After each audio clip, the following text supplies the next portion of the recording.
I suggest that you rearrange your priorities. Evacuate. Get out of California now, August the 5th, 2025. The Lord has been saying to me quite regularly, and that is how this morning's message started as well. The California earthquake is coming. The California earthquake is coming. Celestial, tell them, warn them from me. The California earthquake is coming. Evacuate, capital letters. Get out of there, capital letters. Move now and find somewhere else to be, capital letters. And the Lord was laying it on my heart that California is not going to suffer her judgment alone. Like a wicked stepsister, she will want everybody else to suffer too. Her downfall is going to cause blowback and suffering in these places: Washington, Oregon, Nevada, California as the first tier. Second tier is Idaho, Utah, New Mexico, states that lie exactly on a diagonal next to California. However, at one point, God was even telling me that they're going to be setting FEMA camps up, of course, across America. And I was thinking maybe they're going to be setting FEMA camps up in preparation for survivors. That's one thing. But when God starts telling you that, what state was it? Somewhere too far. He was saying that they'd be setting up FEMA camps along Lake Erie, which is like halfway. It's on the other side of the country. It's almost close to where we are, And I was thinking, Lord, how can that be? And the Lord reminded me that he said that this earthquake is going to be off the Richter scale. This is a non-Richter scale earthquake. The Richter scale stops at 10. And so far, I think there's only one earthquake of a 9 that we admit to.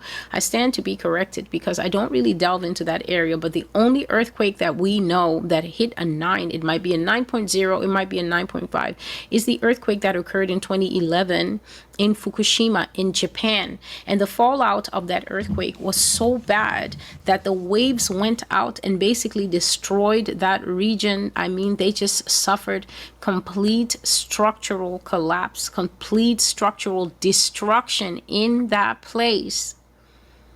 And they're going to have another earthquake. They're going to have another shattering earthquake. And this time, Yah says that Mount Fuji, that's been sitting there snow-capped and polite, is going to wake up. I brought that prophecy. I haven't done the formal one yet, but I put it into my previews prophecy. I think that's July the 22nd, because I said that the messages are coming so fast that God gave me the idea to gather many of them and bring them out so that you can know that they were prophesied, so that they won't happen. And then, as people sometimes tend to do, will come and say that I got the prophecy off the news. I don't need to watch the news. What I have is far more devastating than anything that Hannity could give you. And so the FEMA camp business is going to be because of the devastation that happens. And God was reminding me that an earthquake of that magnitude, something that is off the Richter scale, the most we know and the damage that it caused is perhaps a 9, a 9.5, whatever it is that Japan had. But he's always been saying this is a level 10 and higher quake. He said it's off the Richter scale, which means it could be 11, it could be a 15. None of us have ever been off the Richter scale. This is uncharted territory. And this goes to show how much the wrath of God is revealed against the unrighteous who refuse to stop sinning in the earth, chief of which is the United States of America.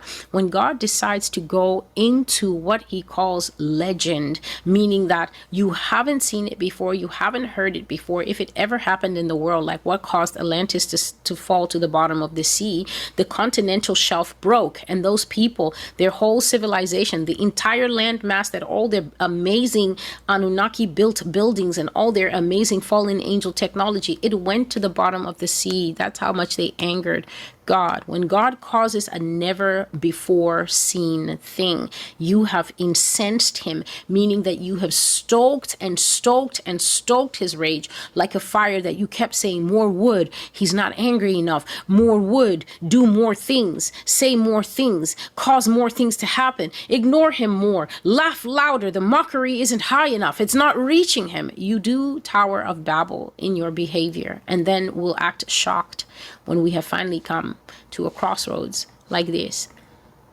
That quake is going to be so big that I was asking God's questions like, are you a mole? Are you a ferret? Are you any of the little animals that burrow under the ground? And the reason that he was asking that is because the little animals that live under the ground in their little tunnels have a better understanding of where America's weak areas are. They would know if there are massive drops, steep drops and caves that I described like cathedrals, just curved like this, whereby the land mass is about this much. Maybe it's about 8 feet thick, and then immediately under the 8 feet thick you get a curved area that is nothing but hollowness. An earthquake is going to crack those weak structures, and we are going to see huge areas all across the ground. A 12 will knock America like a very hard bump from the dinner cart when you're on the plane. When that thing gets you on the hip, on the knee, it's agony because you're just flesh and bone and it's metal. A hard bump, an earthquake bump, a shake, a rising up of the land, as I've always said. And then under pressure, the land in San Francisco will crack and fall apart, and a large part of California will go into the sea as a diagonal. I have said these things for such a long time. 3 years ago, 4 years ago, a year ago, which shows, as I was so shocked as I was going through my videos, just looking, he'll always say it. He has consistently been saying that it's going to happen and that he's going to do it. The most graphic time that I remember bringing it was in 2024, when I was talking about the Great North American Earthquake, the Great California Earthquake, and prepare for level 3 California quake. A massive California quake is on the way. 3 quake prophecies in the same year, California, in the same short space of time, just months apart. God has been warning, and now we've come to the doing of the thing. A hard hit, huge holes, massive holes. So it's not just going to be California that's going to suffer. You could get fallout all the way here in New York for all we know. If the sea is troubled, it could do anything, because if the land mass is going to actually be hit like that, what's to stop it just shifting for a little bit? What's to stop it shifting for a little bit and push the sea out and then have a huge blowback on this end, on the East Coast? There's so many variables. And all these variables will cause harm, will cause grief, will cause loss. God says that America is going to suffer a great loss, an amputation, as she loses California as a state and is left basically with only 49 functional states. So evacuate, Yah says, and get out of there now. Move and find somewhere else to go. If you're not there, find a way not to be there. Find a way not to go back, or seek the Lord to know if you can quickly go get your stuff. You know, just remember, in the last days, it says in the book of Matthew 24, sometimes that there's some situations that will arise where you're on the housetop and you will have to run away. It says, don't go back in the house to get your belongings. I always said we were going back to Bible days, Old Testament days for sure, but where the Bible is actually going to apply and you have to obey it. So you've heard the states, Washington, Oregon, Nevada, California as the first tier, the first people who are going to feel it over there. And then second tier is Idaho, Utah, New Mexico, and even to some extent, actual Mexico down at the bottom. The next thing is that there's going to be intense and immediate mass migration. The first layer is people literally getting on a plane and leaving the United States for good. I'm not even talking about the people in California, because to a large extent, they will not be going anywhere, but they won't even be going to the morgue. There are people who are going to end their days never found. They're going to be stuck in crevices. They're going to fall into sinkholes. In one very graphic picture the Lord has shown me tonight, they are literally going to be buried in their own homes. God was saying, you see, people, when they're afraid and when something has happened, they will think it great wisdom to go to the basement. I'll get to that. They will think it great wisdom to go to the basement. Go to the basement because of the earthquake, right? But then forgetting that earthquake's job is to affect physical structures. So an earthquake is happening, the ground is literally jumping and skipping like an excited bull at the rodeo. And then what happens is the whole foundation of your house shifts. Every single door moves out of the smooth operation of opening and closing. And then you're stuck down there in the basement, which we all know always has those angled stairs to get down there. You're stuck down there in that place, and it will essentially become a grave for the family, whether they hideously get flooded out or not. The way he described it is, he said people are going to drown in their basements because the wisdom that they have will send them down there. And then, of course, the house shakes and every door becomes stuck in the jam, and then you don't have anything to get out. And then after, immediately the tsunami is coming after now, and then water gets in, smashes every window up there, and then just inevitably water always goes to the lowest place. God says it will be worse than any disaster movie you ever designed. I know you have seen places in which the water was filling up and they were giving us tension and the people were like keeping their face up and things like that. I think that was even in Titanic, where people were drowning like that and saying goodbye to their loved ones. Well, God says it will surpass anything that the American mind has conceived to put in disaster movies. And so mass migration, when people see things like that, it's going to be the settlement for what I always told you, that people are going to leave this country like they leave a bad ex. I've always told you since years back, with the mass of the migration prophecies coming in 2022, that God said, especially the wealthy will flee this place without looking back. They will take everything that they can that's not nailed down, and they will get on out of here. No more affinity to America. I said that when people went through the past, not even a fond glance back to say, oh, that was my home for all 40 years, going along with a flood of foreigners, decisively deciding that we cannot stay in a place this ratchet. When that earthquake comes, expect to see people running out the way they run out of conflict zones. There's going to be a ton of mass migration. Everybody who can afford it, everybody who's been on the fence, everybody who's been thinking, should I really go and take that gap year in Lima in Peru? Well, they're going to do that. They're literally going to hop, a skip, and a jump out of here, and they will get their signal to go. But there's going to be terrible mass migrations within America. People, I have always told you that I've seen in the end times, people walking like stragglers, people walking like survivors, people just walking aimlessly. I have even shared a vision where I said that God showed me a woman that was walking along the ground and her eyes were darting, and it was the end times. And I was wondering, what is this woman looking for? And God said, oh, she's looking for food. She's looking for food to eat. That is for a time yet to come when we will be in famine and starvation. And that time, if you didn't understand how socioeconomic factors work, because one of the reasons that God has picked me here is because I have a certain background, I have a certain understanding, and I will not come here like some kind of warped, blunt object and just tell you, oh, I have prophecy and the prophecy is this. Goodbye. No. You get prophecies that are crafted here by the ability of the Holy Spirit playing on everything that he allowed me to pick up in my life, like harmonics.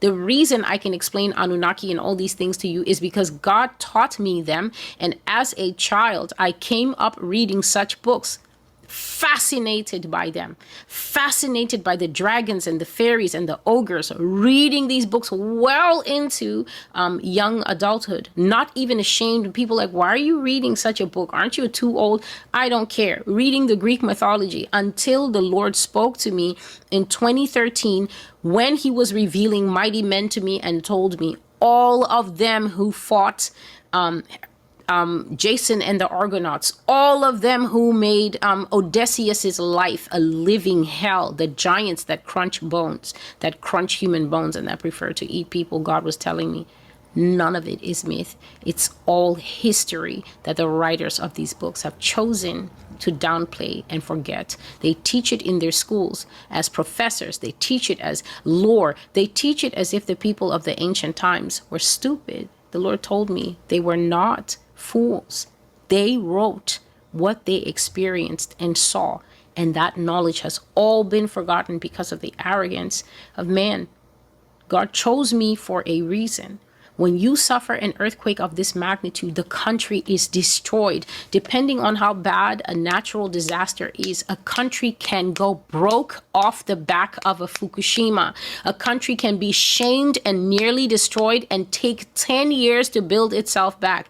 Off the back of a terrible war like the Vietnam War, or off the back of a terrible nuclear plant disaster like Chernobyl that happened in Russia. Depending on the gravity of the event that is suffered, a nation can be brought to its knees as it realizes that even if it prints money, it's in a catch-22 because it's going to spiral even further into debt and economic decline. You've heard prophecies here of economic decline. You've heard prophecies here that the banks will collapse. Sometimes all it takes is a Fukushima or a California megaquake. That's how these messages tie together. That's how they come together seamlessly. That's why I'm making videos constantly, because I said that God told me we are in the time of confluence, congruence, the mixing of all the waters together as everything begins to birth itself and come out for real. Mass migrations, people sprinting out of America back to the countries they came from, sprinting out of America, deciding that this is their last rodeo, they've had enough. And also mass migration within the country. People immediately, if you are lucky enough to live, starting to trudge. God says you won't even have a backpack on your back. If your shirt was half torn off as you were running, if the water caught you and it carried you, I don't know, 50 miles, knocking you here and there, but you were knocked out by the mercy of God, and you wake up and I don't know, you're at the border of British Columbia, then I guess you're just going to be Canadian from here on out. You won't even have a book bag on your back sometimes. And I've always said that the people who move first get to carry their kids and the dog and the cat in the little cat carrier. I said to you for years that the people who hear God and move first, they are the only group that is going to move in dignity. Every penny that they have, every silver dime, every silver dollar that they were stacking, every gold dime, every gold bar, they will take it all and move in peace. They transfer asset. They'll talk to Jared. Are we all set? Well, then it's been amazing. I'll see you. Those people get to move with clarity and peace. And then I said that the second tier will be people that will move under duress, will be people now standing at packed passport offices trying to get out. And the final tier, you're running with your skin and your baby in a back wrap, running for the Mexico border to be confronted by the wall that you were laughing would keep the Mexicans out. That's what I've always said, tiered migration. Now on the back of a disaster like this, whoever lives is going to be basically moving as far away from that cracked ground, sinkhole ground, dead people stuck in the mud everywhere, abandoned houses that will start to stink as everyone in there has passed away, houses that will need to be condemned and burned by the state, if the state will even survive that, the state government will even survive that. The natural instinct is to get as far away, whether you're in Sin City, Vegas, in Nevada, whether you're anywhere, the mass instinct is as far away. And so I was telling you in the times of COVID that I could see the American map changing grossly, and God did not show me a cause. I simply saw people moving. And one of the causes that he did actually explain to me was that COVID was sending people all over. People were definitely running away from a petri dish, like what New York City was. A lot of people fled this place during COVID. Nobody wanted to catch it and die and become a ticker tape statistic on the news. But I said that I saw American migration, and I explained that I saw the arrows like this going all over the country, signaling the movement of people. People are going to sharply go east. They're going to sharply go east to get away from all that trauma, all that stench, all that, the possibility of finding a child's arm 2 years from now as you're trying to farm. It's too much. There's going to be enormous pressure put on the middle states and put on the eastern states.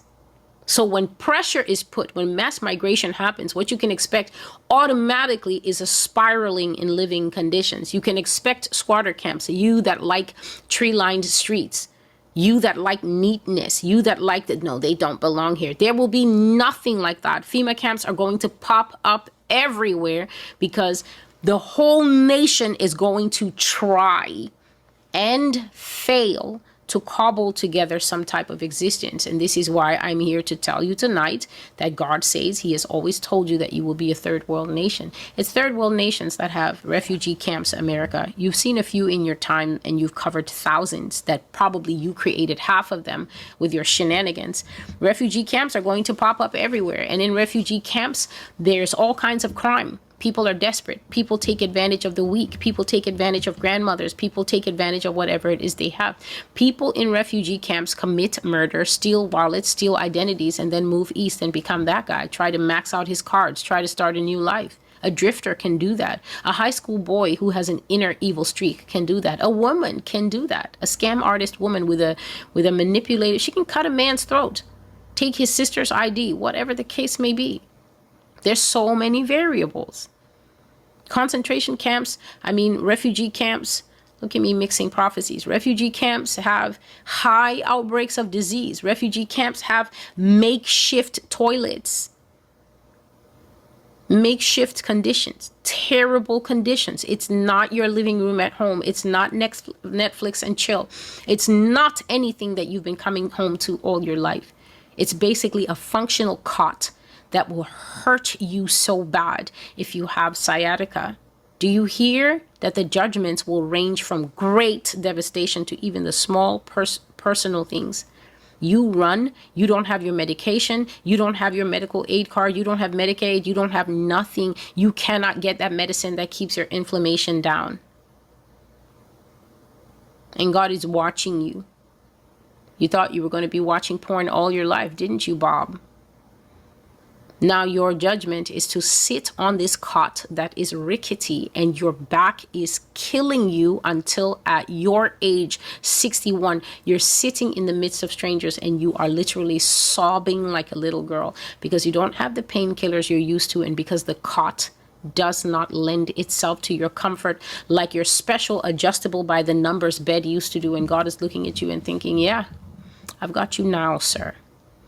I have got you now. You were above me. That is when America, listen to Bob's judgment and become wise. Oh, God will come out of Bob's mouth. Bob was the biggest hater of Jesus Christ. If your God was real, Bob's mouth will open and begin to talk to Jesus like an old friend because Bob will have no choice. Bob will come to the cross by his neck being dragged because the Bible says, and I quote, every knee will bow and every tongue will confess that Jesus Christ is Lord.